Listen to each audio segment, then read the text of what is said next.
Greetings, everyone, and welcome to another Fright Night Friday DVD Blu-ray update. Yes, so Halloween Shenanigans continue to be prepared for in full swing.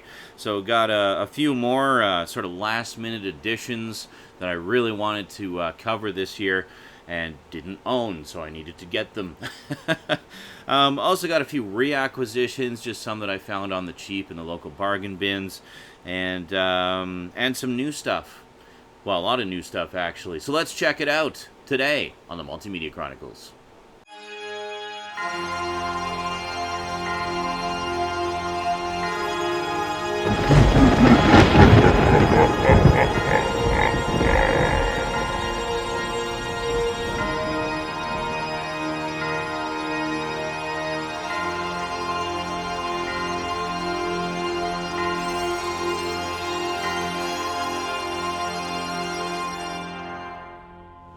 Welcome back. Alright, so let's start with the reacquisitions / upgrades here. This is not actually horror titles. I just got so few non-horror titles this week that I thought, well, we'll just throw them into the Fright Night Friday update.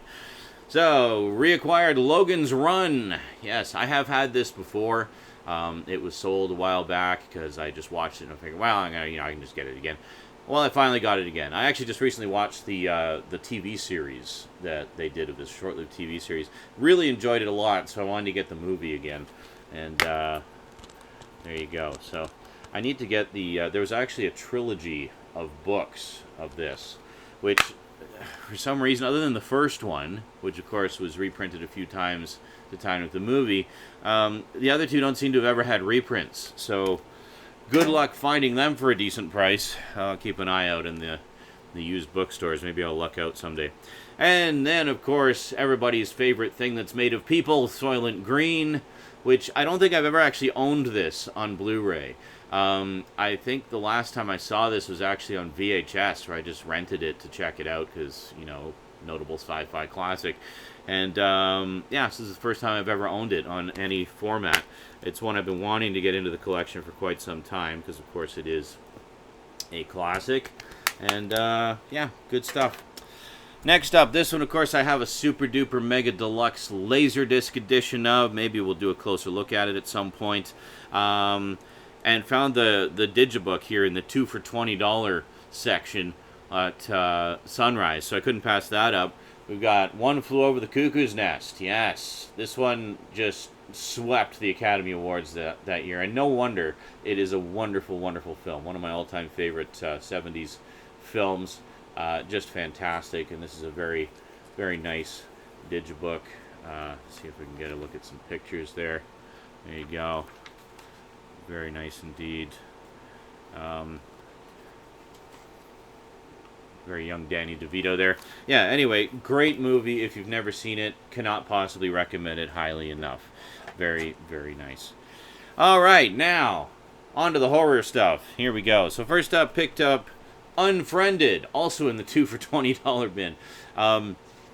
Little funny side story to this. Stoudman and Skinslip had a conversation a couple years ago where they were saying how it would be great to do like a horror movie where you just see the video chat, like it's all done with the video chat, and then no sooner did they come up with that idea than this movie came out, and they were like, well, damn it. Anyway, I kind of picked this up, A, because I want to check it out, and B, just to jab my friends a little bit. It's like, hey, look, it's the movie you guys didn't write. Yeah, anyway. Cool stuff. I'm just going to move this over just a hair. There we go. Okay. Next up, I love Interview with the Vampire. I am planning to rewatch it and review it this year. I have read the book as well. I've read like up to halfway through the Vampire Lestat. I have not read the rest of the series. But really enjoyed the first one and what I read of the Vampire Lestat. So, of course, the movie kind of leaves off on a cliffhanger. It ends very differently from the book. But, so I was always wondering, like, well, are they ever going to do the Vampire Lestat, which is, a lot of fans consider that one of the best of the series, and it would be great to get his story. Well, they kind of did. They did Queen of the Damned, which is the third book But I don't know if this has elements. I've never seen this, so this will be my first time watching this. So I don't know if it has elements of the second book in it as well, or they decided to just skip that and go to when he fights what's her face, the mother of all vampires. I don't know why they did that. I don't even think this is like technically a sequel to the movie Interview with the Vampire. I think it's just kind of its own thing, which is strange. I'm actually really surprised that we haven't had more film adaptations of that series of books. It just seems like a natural candidate for it, given that it's kind of its own little cinematic universe where you've got the vampire books, you got the mummy books, you got the witch books, and they're all kind of part of the same universe. So I don't know. It just seems like a perfect candidate to do a series of movies, but whatever. Anyway, I'm going to check this one out. I've heard it's nowhere near as good as Interview was in terms of, the quality of the film itself. But I don't know. We'll see. I've been curious to check it out for ages. Next up, pick this one up just to kind of add to the Dracula Fest. Never seen it. I don't think I'd even heard of it. We have The Return of Dracula from 1958. Now, interestingly enough, this came out the same year as The Horror of Dracula, a.k.a. Dracula, which was Hammer Horror's first foray into the genre. And, into the Dracula movies. Anyway, it's the start of their Dracula series.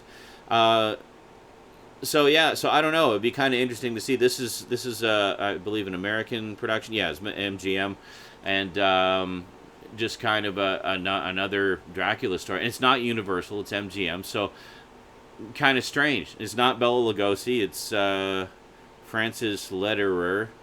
So I don't know. We'll check it out. We'll see what that one's all about.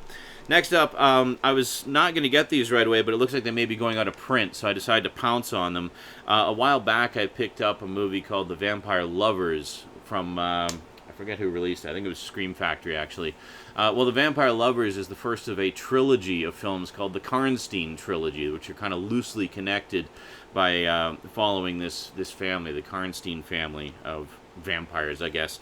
Anyway, The Vampire Lovers is the first in that series. The second is one called Lust for a Vampire, which for some reason is not available on Blu-ray, and a lot of people say that's the best of the trilogy. So can we get a Blu-ray, please? That'd be really great. So anyway, Synapse Films released the third one in the trilogy, Twins of Evil. So there you go. Very nice. So we're going to be checking that one out. It comes with the DVD and the Blu-ray. Different cover art on both. Very nice indeed. I should show you the innards of these ones as well. Yes, The Return of Dracula. Oh, interestingly enough, actually, this one was released by Olive Films, and brand new, and it was not factory sealed. Like, it was not saran wrapped or anything. So I don't know if that's just how Olive Films does their stuff. I mean, it's in perfect condition. It's obviously new. I got it from Amazon, not a third-party seller, but direct from Amazon. So I guess maybe they just don't shrink wrap their titles. I don't know. Anyway, next up we got Hands of the Ripper, which is another... these are both late era, like early 70s Hammer films, and they were getting more into the sort of exploitation horror, and because I guess people weren't buying tickets as much, so they needed to do something. So I can't show you the alternate cover because there's boobies, but whoops. So hang on, there we go. So once again, we get the DVD and Blu-ray and the Synapse 2015 product catalog. This one has the 2012 product catalog. I do also have Vampire Circus on the way, which was another one that Synapse released, which also appears to be going out of print. So I managed to snag one of the last copies remaining on Amazon.com. I would have got it with these ones, except it was out of stock on Amazon CA. And so I kind of lucked out getting these two there. Next up, I'm of course going to be taking a look at all the Universal Monsters stuff this year. The main ones anyway, not like every single Universal horror ever done, but all the main monster ones like the Frankenstein, Dracula, Mummy, Wolfman, Invisible Man, Creature from the Black Lagoon, all of those. So with The Mummy being part of it and the new movie having come out recently, I thought, well, we should really just go all out with The Mummy this year. I even bought put together a new costume to wear while I'm doing those reviews. So we're really going all out for the Mummy reviews here. So, as you know, I have the Mummy Legacy Collection twice. Actually, I have it on DVD, the old 2004 release, and I have the new one on Blu-ray. And as some of you may be aware, I've never seen the Brendan Fraser ones. Yeah, I've never actually seen any of these. So I know a lot of you out there kind of grew up with these and have, fond memories of them, or just hate them because they're cheesy.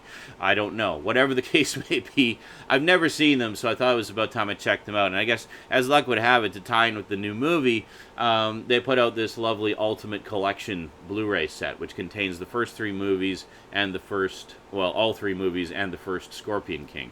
Scorpion King became its own series. They did like 4 or 5 of them. So I'll probably pick those up at some point, just to kind of check out that series. But this is the main one that I wanted, obviously, the Mummy. So we just take a quick little peek here, just see. It looks like it's I think it's just the individual discs from the individual releases thrown into a case here. They did re-release these all individually, and they did actually do 4K releases of all of them as well. So if you have yourself a nice 4K TV and a 4K Blu-ray player, I'm just turning them all around so they're straight because I'm kind of anal that way, then, you can get them all in 4K. So we've got The Mummy, The Mummy Returns, The Mummy Tomb of the Dragon Emperor, and The Scorpion King. And then there's a 5th disc full of bonus content, so all kinds of extras there. So, very cool. So there's hours of new bonus features, including new DVD bonus disc. Score. All right. So that'll be fun. I'm looking forward to checking those out. I've never seen them before. Now, of course, I'm going to go that far. I got to go all the way and check out the new one as well. Now, this is the Walmart exclusive edition, which I didn't even know existed. I just happened to be in Walmart. I was like, hey, I should see if they have the Mummy. And I noticed this one had a different cover, so I took a closer look. And it's a Walmart exclusive edition with this exclusive slipcover. This is the regular cover here, by the way, underneath. But exclusive slipcover, which actually I think looks nicer. It's I don't know how you can see, but the thing, the talisman or whatever here is all embossed and quite nice. And then very nice. So if we take a look here, but the other reason is it actually, set the digital copies aside, it actually comes with an exclusive bonus DVD with apparently 30 minutes of additional extras. So that's pretty cool. Nice to see the extras on a bonus disc instead of being a frickin' download or something like we've seen on a lot of other releases. So yeah, so I figured, hey, nicer slipcover and a bonus DVD? Score! And it was the same price as the regular edition, so I figured, why not? So, of course, this is the first of what Universal is hoping will be a cinematic universe. I don't know much about this specific movie, like what happens. I know Dr. Jekyll's in it, so we got Russell Crowe as Dr. Jekyll, which actually I think is a really good casting choice for Dr. Jekyll, to be honest. So obviously they're already trying to start it. Originally it was going to start with Dracula Untold, but for whatever reason they backpedaled on that and decided not to have that part of the series. So this is the official beginning of the Universal Monsters Cinematic Universe. So as we know, the original was essentially a cinematic universe because the monsters would meet up with each other and they were all part of the same continuity. So they're basically trying to do that, but today. So, but I've heard they're trying to do it more as like an action adventure, kind of almost like a superhero type of thing. And I don't know if that's really a good direction for it, honestly. I mean, why can't we just have it like a period piece gothic horror universe? Why can't we do that? Like, why? Why does everything have to be modern day? Why does it have to be just a special effects action extravaganza with big explosions and shit? Like, why can't we just have nice monster movies again? I don't know. I haven't seen it, so I'm just talking from what I've heard they're doing. So we'll be watching this sometime this Halloween. Basically going to watch all the Mummy movies in order. The way the plan is I'm doing the Universal monster movies in release date order, and then in between that kind of as a secondary series of reviews, I'm doing other adaptations featuring those monsters. So other Dracula movies, other Frankenstein movies, things like that. Those of you who've been watching my updates for the past few months will have a pretty good idea of what to expect from that. So the same thing with this. So basically, I'm going to watch all the old Universal ones. I'm going to watch the this series, and then I'm going to watch the new one last. So, all right. So next up, just a couple of DVDs here. Picked this one up in the bargain racks at Value Village. It was like $3. I have Ken Russell's Gothic. Now, bummer. I went to play this. The disc is actually unplayable, so I guess I'm out $3. So anyway, I found a version online that I can at least watch. So yeah, kind of a bummer there. And this is not available on Blu-ray anywhere. Like, why? Why? Can we get more Ken Russell stuff on Blu-ray, please? He does amazing cinematography in his films. Anyway, this is kind of a cool movie. We all know the story about how Mary Shelley came up with the story of Frankenstein. Basically, that her, Lord Byron, and Percy Shelley were all sitting around telling ghost stories and got the idea to write their own. And that's where Frankenstein came from. What was it? I forget. Percy Shelley, I can't remember. Oh, did a ghost story fragment or something like that. Lord Byron did one of the earliest stories of about a vampire, about sort of an aristocratic vampire, like much like how we see in Dracula. He just did it as a short poem, though, and Mary Shelley's was actually the only story that was completed. The others were just fragments or sort of short pieces. Now, Lord Byron's poem about the vampire was later expanded upon by their friend John Polidori into a novel, well, I guess a novella called The Vampire, and his poem is incorporated into that as a part of it. So that was pretty cool. So he did eventually get a full story out of that, but written by someone else. So another friend, basically. So anyway, this is basically the story of that night when they got together and swapped stories and stuff like that. And it's kind of a romanticized version of it. There's a lot of, sex and horror and things like that. I remember seeing this on TV a long, long time ago, and I thought it was a really cool idea. I don't know if I even saw the whole thing. So, yeah, I thought since I'm looking at a lot of these classic horror movies, it would be kind of fun to watch this as well, to see sort of this fanciful version of that night that resulted in so much of, so many of the staples of the horror genre. And then finally, I vaguely remember hearing about this on, I think it was Cinemassacre's Movie Madness with James Rolfe. He was talking about this. This is a very strange thing. But I read the description of it, and I thought, wow, that just sounds like so much fun. I need to get that. For all your Halloween cheese needs, we have Monsters Crash the Pajama Party. Yes. So, as James Rolfe described it, he said this is like one of those assorted chocolate boxes of treats. You don't quite know what you're going to get, but, there's so many things to choose from. So basically what this is a huge variety package. I mean, if you just look at the back there, this is the list of contents on the back. There's so much stuff. There's a couple of movies here. There's movie trailers. There's shorts. There's a couple of audio commentaries. And just so much stuff. There's even a couple things in 3D. And they give you 3D glasses. So it's the old Anaglyph 3D. Except they're 3D glasses without the arms. So you got to kind of watch like this. Luckily, I have several pairs of these types of 3D glasses, so that won't be a problem. But yeah, this just sounded like an absolute blast. Just total Halloween horror cheese craziness and insanity. Just living up the cheese to the maximum nth degree. So anyway, I thought it sounded like fun. It was fairly cheap on Amazon, and there you go. One I'm really regretting not getting was a few years back they released the Paul Lynde Halloween special, and it's now out of print and stupidly expensive, and I'm kicking myself for missing out on that, because Paul Lynde is just so much fun. I've been really enjoying seeing him as the doctor who occasionally helps out the monsters. The nearsighted doctor. He doesn't realize they're monsters, because every time Herman goes to see him, he's missing his glasses for some reason, so he's like squinting and such, and just doesn't realize that he's a monster. But quite funny.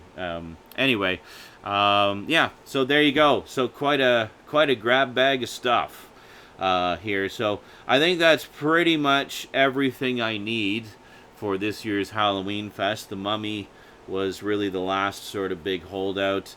Well, and Queen of the Damned, because I want to do Interview with the Vampire. Return of Dracula, just because it's another Dracula movie. And, yeah, all the rest of the... Well, Gothic, because of that. I don't know if I'm going to get around to this one, just because there's literally, like, 4 hours worth of content on here. And I don't know if I'm going to have time in between all the other movies I'm watching. I mean, I could watch 2 or 3 of the other movies in the time it would take to watch this one DVD. So...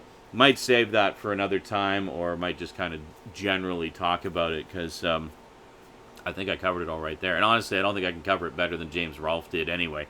So if you want to get a little more information about that, maybe check out his Cinemassacre review. Yeah, that is it from me to you for now. So big thanks to you for watching. Big thanks to my Patreon sponsors, and we'll see you next time. Until then, sayonara. Oh, hey! Completely forgot because it was buried under some other movies. I also got the Tom and Jerry Golden Collection. Yeah, so this is basically the original, uncensored, unaltered Tom and Jerry cartoons. The first 37 of them. Apparently, one of them has some cuts that, and then for some reason it was uncut on the DVD edition. I don't know what the story is there and why that was the case. But other than that one, everything on here is the original uncensored version. So yeah, that means that Mammy Two Shoes is back in this one. Absent for many, many years. The Mammy Two Shoes versions, those are the ones that I grew up with watching. Because I don't know why, but the station I was watching them on just always showed them uncensored. Whereas other places, other stations... did not. I don't know. But anyway, this is the original uncensored version. This is the one intended for the serious collector who understands the historical context and isn't going to get all offended, because it's just, that's the way things were back then. So just, relax and have a good laugh. But, yeah, so anyway, very cool stuff. So 37 shorts, piles of extras, and just generally a good time. So, gotta love that. Where'd the other ones go? Oh, I was already in the process of putting them away. Oh, yeah, I was putting them away, and where I put the Mummy ones was underneath the Legacy I had the Legacy collection of the Mummy because I've been watching them, and some other ones that are kind of in the immediate queue, and then Tom and Jerry was underneath them. I was like, oh, crap, Tom and Jerry. So anyway, Tom and Jerry. Gotta love Tom and Jerry. All right, see you next time.